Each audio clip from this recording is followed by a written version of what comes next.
आपने एक बात कही कि भाई दूध पीने वाले भाई ये समझते नहीं कि दूध के पीछे का क्या प्रोसेस है। हमारे पास तो भाई डब्बा आ गया। मैं थोड़ा हिस्ट्री में जाता हूँ। 1966 में गौ आंदोलन हुआ कि भाई गौवध बंद किया जाए। उसके बाद एक कमेटी का गठन हुआ। इसमें वर्गीज कुरियन भी थे जो अमूल के फादर माने गए। उस समय उन्होंने साफ शब्दों में कहा कि अगर किसान बछड़ा पालेगा तो डेयरी में मुनाफा नहीं कमा पाएगा, अगर वो बूढ़ी गाय भैंस नहीं बेचेगा तो नई गाय भैंस नहीं ला पाएगा। मुझे लगता है ये साफ स्पष्ट बात है कि डेयरी बिना स्लॉटर के मुमकिन नहीं। खैर ये तो तब की बात है, उसके बाद से बात आगे आई नहीं। तो इस समय हम चाहते हैं कि डेयरी इंडस्ट्री खुल के बोले कि भाई बिना स्लॉटर के डेयरी मुमकिन नहीं है। तो इसके लिए हम उनसे 3 सवाल पूछ रहे हैं। हमें 1 साल हो गया पूछते हुए। हमारी मुहिम का नाम है क्लीन मिल्क। भाई पहला सवाल है कि बूढ़ी गाय भैंस कहाँ जाती है। एक, दूध के उत्पादन के लिए जो बछड़ा पैदा किया है, जो वो नर बछड़ा है, उसका क्या होता है। 3, इंडिया बीफ का टॉप का एक्सपोर्टर है, तो ये भैंसे डेयरी से नहीं तो कहाँ से आ रही है। आपका हमारी इस अप्रोच के बारे में क्या राय है? सही बात है। और ये सवाल तो पूछने की बात ही नहीं है। ये तो हर प्रबुद्ध नागरिक को, जिसकी थोड़ी भी सोचने समझने की क्षमता हो, उसे ये खुद ही चुपचाप बैठ के विचार कर लेना चाहिए। वास्तव में अगर आप इस पे ध्यान दें इकोनॉमिक्स साइड से, तो दूध हमें जिस भी रेट पे मिल रहा है, 60 रुपए 70 रुपए जिस भी रेट पे मिल रहा है, वो उस रेट पर मिल ही इसलिए पा रहा है क्योंकि फिर बाद में कैटल का स्लॉटर होता है।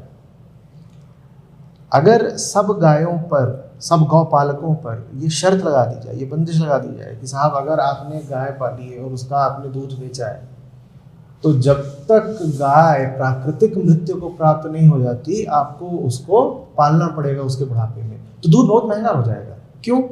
क्योंकि फिर दूध के दाम में वो सब खर्चा भी जुड़ जाएगा जो गाय पालने वाले का होगा, गाय का बुढ़ापा काटने के लिए। भाई ये काम तो पूरा इकोनॉमिक्स का है ना। ये तो कॉस्ट साइड में क्या था कि आपने गाय को बड़ा करने में, उसको खिलाने में या उसकी जो भी है देखभाल करने में आपने जो भी रुपया पैसा खर्च किया वो आया। ये कॉस्ट साइड है। अब इतनी जो कॉस्ट लगी है ये आपको उगानी है, रिकवर करनी है। वो आप किस किस तरीके से करते हो? एक तो आप दूध से करते हो, पर दूध से पूरी नहीं कर सकते, तो फिर आप किस चीज़ से करते हो? फिर आप चमड़े से करते हो, फिर आप मांस से करते हो, फिर आप हड्डियों से करते हो, फिर उसकी हड्डियों के और मांस के अंदर जो 50 तरीके के केमिकल निकाले जाते हैं आप उनसे करते हो। अगर वो सब बंद हो जाए, अगर ये हो जाए कि साहब गाय से सिर्फ दूध लिया जाएगा, तो जो पूरी कॉस्ट लगी थी, जो पूरी खर्चा हुआ था गाय का या भैंस को जन्म देने में, पालने में, उसको एक छाया देने में, खिलाने पिलाने में, वो जो सारा खर्चा है वो फिर किससे निकालना पड़ेगा? दूध से। तो दूध हो जाएगा महंगा। तो असल में हम सब सस्ता दूध पी ही रहे हैं उस बेचारे प्राणी के मांस की कीमत पर। अगर उससे मांस ना लिया जाए तो दूध महंगा हो जाएगा। तो मैं बस सबसे यही निवेदन करता हूँ बार बार, ये आप ये सोचें कि ये जो आप दूध पी रहे हैं, क्या उसमें उस निरीह बेजुबान जीव का रक्त भी नहीं मिला हुआ है? बिल्कुल मिला हुआ है। ईमानदारी की बात यह है कि काम तो ज़बरदस्ती का ही है कि आपने एक मादा को पकड़ लिया है ना साहब। आप उसके गले से रस्सी खोल दीजिए, वो क्या खुद बहुत बेचैन हो रही है आपको दूध पिलाने के लिए? है तो ये ज़बरदस्ती किया हुआ काम ही ना।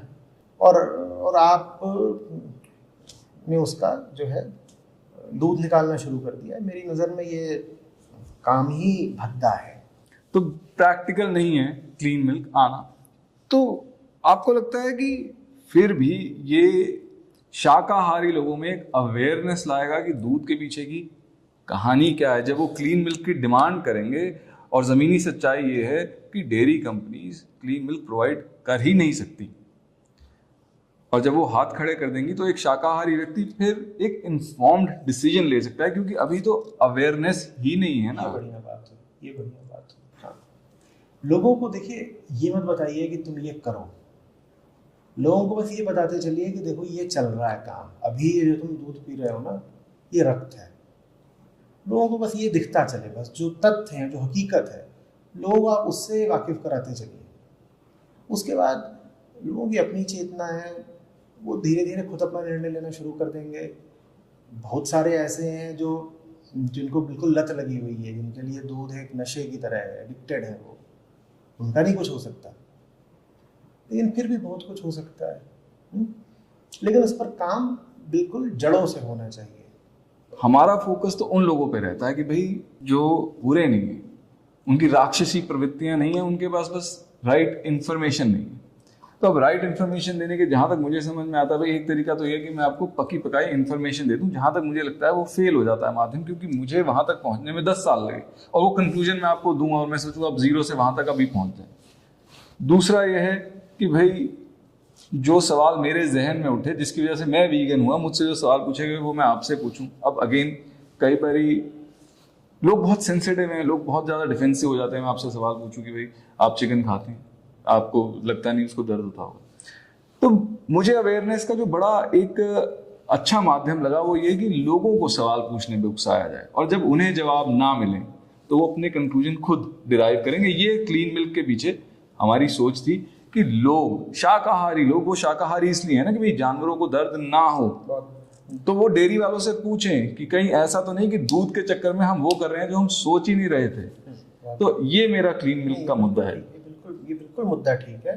किसी भी और मुल्क की अपेक्षा भारतीय जो चित्त रहा है उसमें दया रही है। हम थोड़े उदार लोग हैं, हम बहुत उदार लोग हैं वास्तव में दुनिया के लोगों की अपेक्षा। वो चीज़ अब कम हो रही है, काफ़ी कम हो गई है पहले से, लेकिन फिर भी अभी हम में उदारता बहुत है। अगर हमें बस ये सोचने तक ला दिया जाए कि ये कैसे पहुंच रहा है मेरे होठों तक, तो मैं बदल जाऊंगा। पर फिर भी जब हम क्लीन मिल्क की डिमांड करते हैं, हम कहते हैं कि भाई गौवध बंद होना चाहिए, दूध अगर आता है तो साफ आना चाहिए। अब इसमें हमारा विरोध शाकाहारी लोग नहीं करते, इसमें हमारा विरोध वीगन लोग करते हैं।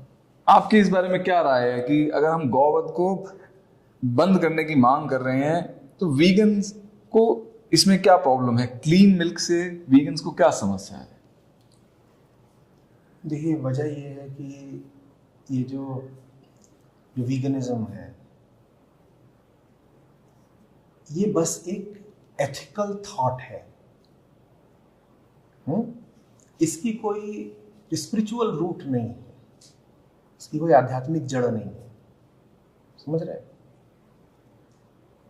तो उनका जो कुल मिलाकर के उद्देश्य है वो ये है कि साहब आप कोई भी जो उत्पाद है जो पशुओं से आ रहा है वो इस्तेमाल मत करो, जो कि बहुत अच्छी बात है, फिर मैं उनका समर्थन करता हूँ। लेकिन क्यों नहीं करो, और इस मुद्दे का जो एक मैक्रो पर्सपेक्टिव है वो क्या है, इसमें वो कभी गहराई से जाना नहीं चाहते, बल्कि उनको गहराई से जाने में बहुत डर लगता है। तो इसलिए उनका बस यही है कि साहब मिल्क नहीं पीना है तो नहीं पीना है, बिल्कुल नहीं पीना है। आप बोलोगे क्लीन मिल्क पीना है, वो तुरंत विरोध पे उतर आएंगे, समझना भी नहीं चाहेंगे कि बात क्या है। ये एक जिद पर बस अपना अड़े रहेंगे, और मैं उस जिद के साथ हूँ, मैं उसका समर्थन करता हूँ।